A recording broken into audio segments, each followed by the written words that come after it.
আজ থেকে অনেক অনেক বছর আগের কথা। বাগদাদের সিংহাসনে তখন সুলতান হারুন বিন মালিক। সুলতান নিজের শক্তি, টাকা পয়সা আর বুদ্ধির উপর খুব অহংকার করত। তার মনে হয় রাজ্যের সব সুখ শান্তি শুধু তার কারণেই এসেছে। এই জন্য সে দরবারে বসে সারাক্ষণ নিজের প্রশংসা শুনতে খুব ভালোবাসত। সুলতানের ৩টি মেয়ে ছিল। এদের মধ্যে সবথেকে ছোট মেয়ের নাম হল ফাতেমা। ফাতেমাকে সুলতান সবথেকে বেশি ভালোবাসত। ফাতেমা শুধু দেখতেই সুন্দর ছিল না, সে খুব ধার্মিকও ছিল। সবসময় তার মুখে আল্লাহর নাম থাকত। একদিন দরবার বসেছে, চারদিকে উজির, আমির আর দরবারিরা সবাই উপস্থিত। সুলতান খুশি মনে নিজের মেয়েদের একটা প্রশ্ন করে। সে বড় মেয়েকে জিজ্ঞেস করে, তোমরা যে দামি কাপড় পরো, ভালো ভালো খাবার খাও, এসব তোমাদের কী দেয়? বড় মেয়ে বাবাকে খুশি করার জন্য বলে, আব্বা হুজুর, এসবই তো আপনার দয়া, আপনি আমাদের সব কিছু দেন। এই কথা শুনে সুলতান খুব খুশি হয়। এরপর সে মেজ মেয়েকেও একই প্রশ্ন করে। সেও একই কথা বলে, সব কিছু সুলতানের দয়াতেই। সবশেষে সুলতান তার ছোট মেয়ে ফাতেমার দিকে তাকায়। সে বলে, ফাতেমা, তুমি বলো, এই সম্মান, এই রাজকীয় জীবন আর রিজিক কে দেয়? ফাতেমা মাথা নিচু করে খুব শান্ত কিন্তু শক্ত গলায় বলে, আব্বাজান, আপনি আমার বাবা, আমি আপনাকে সম্মান করি, কিন্তু সত্যি কথা হলো আমাকে আর এই পুরো দুনিয়াকে রিজিক দেন শুধু আল্লাহ। আপনি শুধু একটা মাধ্যম, আসল মালিক আল্লাহ। এই কথা শুনে পুরো দরবারে হঠাৎ নীরবতা নেমে আসে। সুলতানের মুখ রাগে লাল হয়ে যায়, তার অহংকার যেন ভেঙে চুরমার হয়ে যায়। সে গর্জে ওঠে, ফাতেমা, তোর পাগলামি সীমা ছাড়িয়ে গেছে। যে বাবা তোকে রাজকীয়ভাবে বড় করে তুলল, আজ তুই তার অবদান অস্বীকার করছিস? যদি তোর আল্লাহই সব দেয়, তবে আমি দেখি আমাকে ছাড়া তুই কিভাবে বাঁচিস। ফাতেমা নিজের কথায় অটল থাকে। সে আবারও বলে, ইজ্জত আর রিজিক আল্লাহই দেন। এতে সুলতানের রাগ আরও বেড়ে যায়। সে সিপাহীদের হুকুম দেয়, যাও, প্রাসাদের বাইরে প্রথম যে গরিব অসহায় লোকটাকে পাবে তাকে ধরে নিয়ে আসো। আজই আমি আমার মেয়ের বিয়ে তার সঙ্গে দেব। দরবারে হইচই পড়ে যায়। উজিররা বোঝানোর চেষ্টা করে, কিন্তু সুলতান তার সিদ্ধান্ত বদলায় না। সিপাহীরা একটু পর এক গরিব যুবককে ধরে আনে। তার নাম ইউসুফ।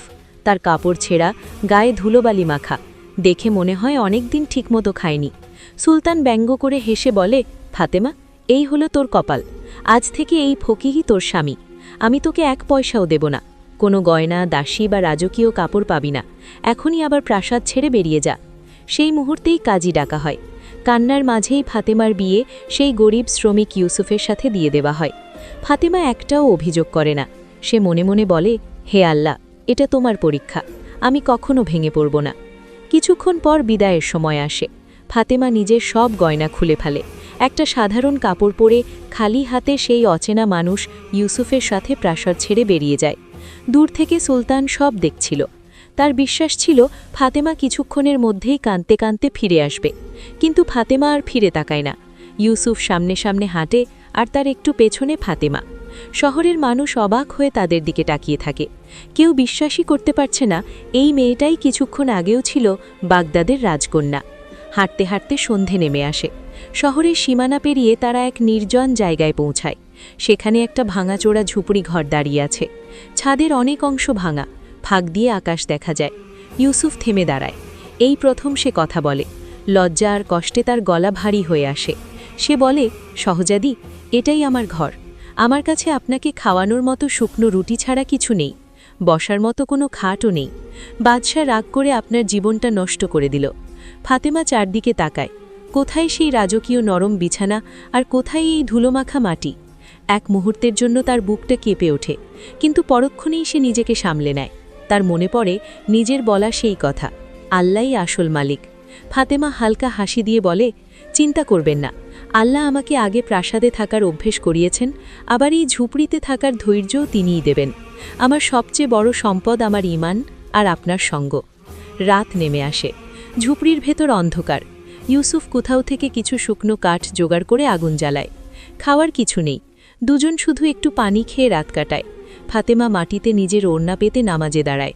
সেজদায় মাথা রেখে সে আল্লাহর কাছে বলে, হে আল্লাহ, তুমি আমার ভরসা। সেই রাতেই বাগদাদের প্রাসাদে মুখমলের বিছানায় শুয়ে সুলতান হারুন বারবার এপাশ ওপাশ করে। তার চোখে ঘুম আসে না। আর শহরের বাইরে এই ভাঙা ঝুপড়িতে ফাতেমা আর ইউসুফ খালি পেটে থাকলেও এক অদ্ভুত শান্তি নিয়ে আকাশের তারাগুলো দেখতে থাকে। তারা জানত না আগামী সকাল তাদের জন্য আরও বড় পরীক্ষার দরজা খুলে দেবে। পরদিন ভোরে সূর্যের প্রথম আলো ঝুপড়ির ভাঙা দরজা দিয়ে ভেতরে ঢোকে। ফাতেমা চোখ খুলে দেখে ইউসুফ আগে থেকেই জেগে বসে আছে। তার মুখে গভীর চিন্তা। সারা রাত কোনো রকমে কেটেছে, কিন্তু সামনে পুরো একটা দিন, আর ঘরে এক দানা খাবারও নেই। ইউসুফ নিচু স্বরে বলে, ফাতেমা, আমি খুব লজ্জিত। আমি একজন সাধারণ মজুর। আজ তোমাকে খাওয়ানোর মতো কিছুই নেই, আর বাদশাহর ভয়ে শহরে কেউ আমাকে কাজও দেবে না। ফাতেমা শান্তভাবে উজু করে ফজরের নামাজ পড়ে। তারপর সে ইউসুফের পাশে এসে নরম গলায় বলে, আপনি মানুষের ওপর ভরসা করছেন কেন? রিজিক বাদশাহ দেয় না, আল্লাহ দেয়। আপনি বাইরে যান, চেষ্টা করেন।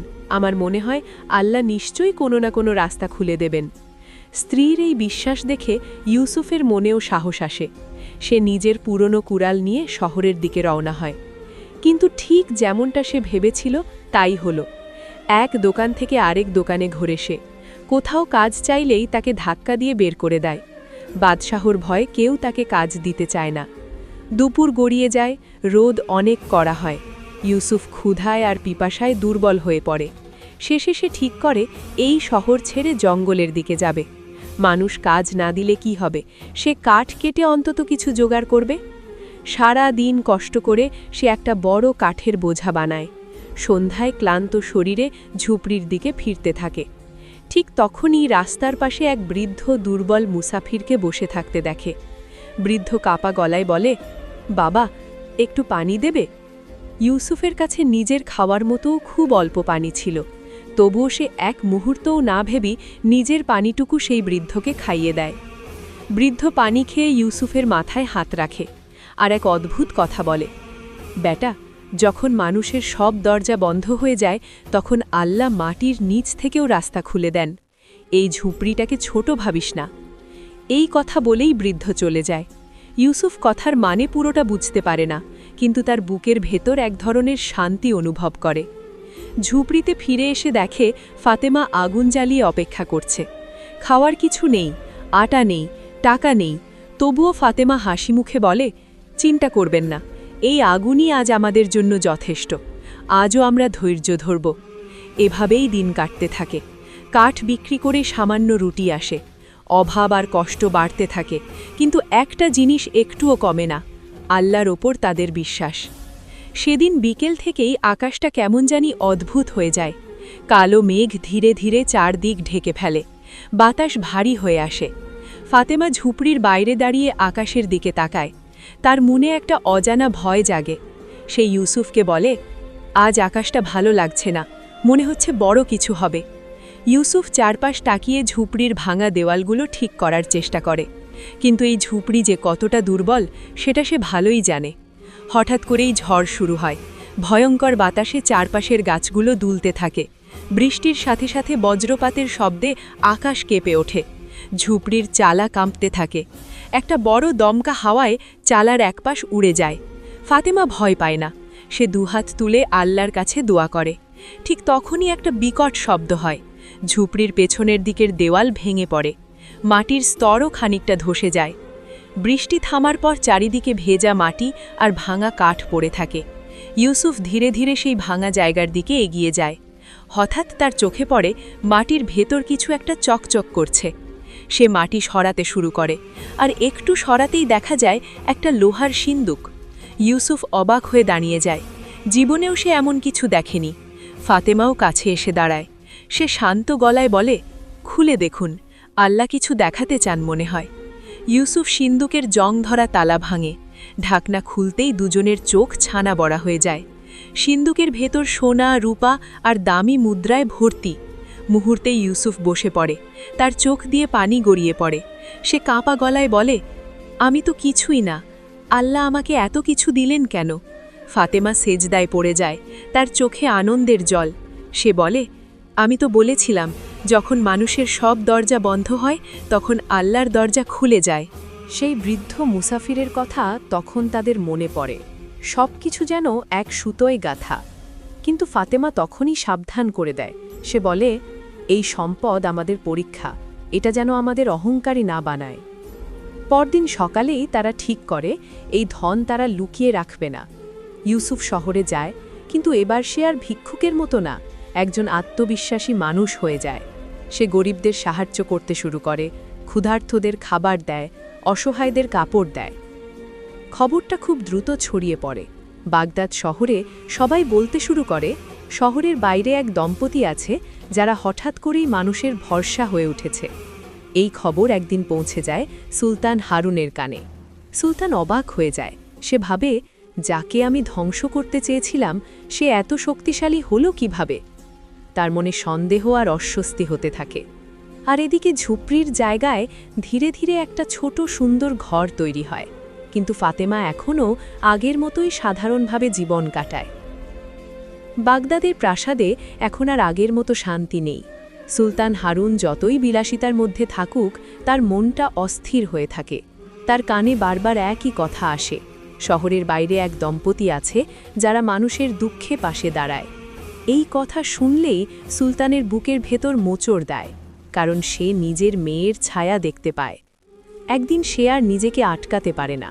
ছদ্মবেশে সাধারণ মানুষের মতো পোশাক পরে সে শহরের বাইরে যায়। দূর থেকে সে দেখে একটা সাধারণ কিন্তু গোছানো ঘর। ঘরের সামনে গরিব মানুষ লাইন দিয়ে দাঁড়িয়ে আছে, কেউ খাবার নিচ্ছে, কেউ কাপড় নিচ্ছে, আর মাঝখানে দাঁড়িয়ে এক নারী শান্ত গলায় সবার সাথে কথা বলছে। সুলতান কাছে গিয়ে থমকে যায়। এই মুখ সে ভুলতে পারে না। এই নারী আর কেউ না, সে তার নিজের মেয়ে ফাতেমা। সুলতানের চোখ ভিজে আসে। তার বুকের ভেতর জমে থাকা অহংকার ধীরে ধীরে ভেঙে পড়ে। সে লজ্জায় মাথা নিচু করে দাঁড়িয়ে থাকে। ফাতেমাও তাকে চিনতে পারে, কিন্তু সে চিৎকার করে না বা কোনো অভিযোগও করে না। শান্তভাবে বলে, আপনি এসেছেন, ভেতরে আসুন।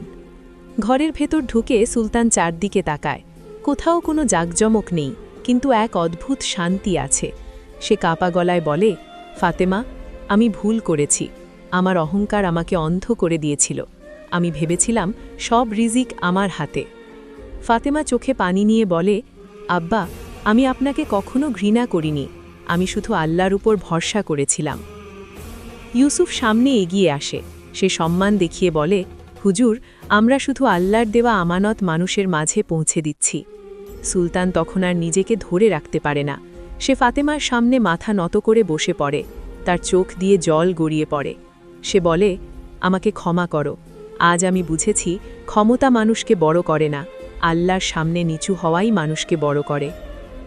সেদিনই সুলতান ফাতেমা আর ইউসুফকে প্রাসাদে ফেরার অনুরোধ করে, কিন্তু ফাতেমা বিনয়ের সাথে বলে, আব্বা, প্রাসাদে থাকি বা না থাকি, আমার শান্তি আল্লাহর কথাতেই। আমি এখানেই থাকলে মানুষের উপকার বেশি করতে পারব। সুলতান তার সিদ্ধান্তে বাধা দেয় না। সে শুধু বলে, আজ থেকে তোমরাই আমার শিক্ষক।